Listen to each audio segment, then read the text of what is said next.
Hello. Hi. My name is Mary Jane, also known as cannabis sativa, pot, weed, and hemp. I am what your parents used to place in white sheets of paper. No, not notebook paper, joint paper. Yes, I'm pretty popular. My body can transform into many forms, so I am typically the color green, like the Grinch. I am the present hidden under the tree. I bet most of you in this room have tried to make a whore out of me, but I have simply pimped you into choosing my 3 leaves over the Trinity. My scent is a mix of Christmas trees on fire and overcooked over Redenbacher. When most people meet me, they break me into pieces and discard my seeds, laying me to rest in a swish of sweet-colored casket. The flick of a lighter ignites me, conjuring up my spirit to make its way into yours. I am nothing more than commercialized voodoo, and you are my Harry Potters. You know, I'm sort of an activist. Before the Marijuana Tax Act of 1937, I was completely legal. No handcuffs on my butt, no shackles on my stems. Little do these people know how much I can do for those in need of my help.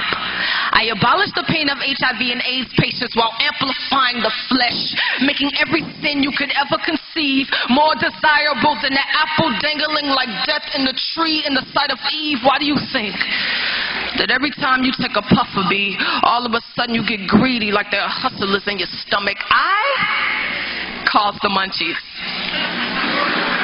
Everybody loves the munchies. Even though the munchies is just a cute word for gluttony, I am better at feeding you sin than Satan is. Hey, it's also been said that I can help those with glaucoma. Everybody has the right to see, right? Take one hit of me and watch your eyes become x-rays, addressing every person you see, help you rape, fornicate, and sodomize men and women with your blinks. Lust is simply a sin-laced side effect that comes along with me, and it's funny that those that allow lust to take control in the Old Testament got stoned to death. Go figure. That's the reason why your eyes are the color of red rum when you are drunk off me. I am a murderer in disguise, but nobody dies from weed. The leading cause of preventable death in the U.S. is tobacco. Not me, but your idolatry of me is killing you soft and slow like the Fugees on repeat. You consistently esteem me over the author of your breath. You breathe in my satanic love when you are thirsty for comfort and peace. When you are lonely, you let me sing you lullabies with my lies. When you are hurt, you cry while feasting on my pipes and bongs. You and your friends can't seem to see the suicide you commit every time you do a shotgun. Whoa. First of all, it's not that serious. Second of all, if I am legalized, I can save the government up to $10 to $15 billion a year. First of all, it's eternally serious. Second of all, let's do the math. God is eternal, infinite, meaning he never had a beginning, he has no end. There is no number to be ascribed to him. God is holy, man is not.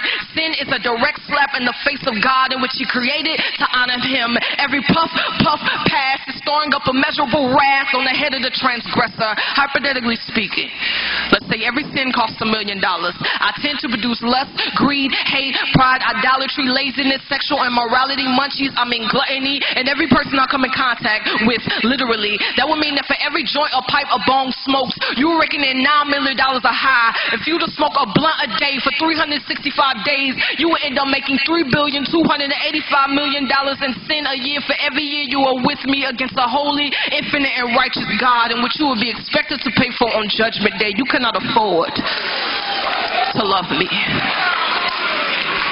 I was not made for you to replace me with the Creator. I am not God, but didn't God create marijuana? All weed heads are doing are simply just making use of his high-end artwork. So we should apply that concept to everything God created. Child molesters shouldn't be penalized because they are simply making use of children through forced intercourse, right? Until the earth is flung through the sky, I will continue to justify my lies by helping you pervert the true purpose of my conception. The truth is, I cannot help you. I cannot cure you. I cannot give you peace and joy. I cannot comfort you. I am only temporary. Can't you see I am as fickle as a schizophrenic therapist? I make you feel good for 15 to 30 minutes and then I leave you with the same emotions you had before I came, because I know you will come crawling right back to me. How desperate can you be? I hit you and quit you every time you smoke me. You made me into your master and you willingly became my slave. The evidence of your bondage to me is in the cotton growing inside of your mouth every time you kiss me. Don't you see? We are not made for each other. A lot of you know me this way, but not many of you know the real me. This is the real me. This is reality. I am more than Mary Jane. I am the resurrected Jekyll and Hyde, and there are two faces to every Hyde. I am either extremely evil or wonderfully good, and what is good can seem evil, and what is evil is excellent and looking good. Which side of me you want to believe is for you to choose. Lovers of me may not die from lung disease, but they will all suffocate on deception. This has been a PSA announcement from Mary Jane, and I hope I have officially blown your high. You really get along, and you gon' hate it, but I had to let you know that in the end we all gon' die. Can't escape it if you try.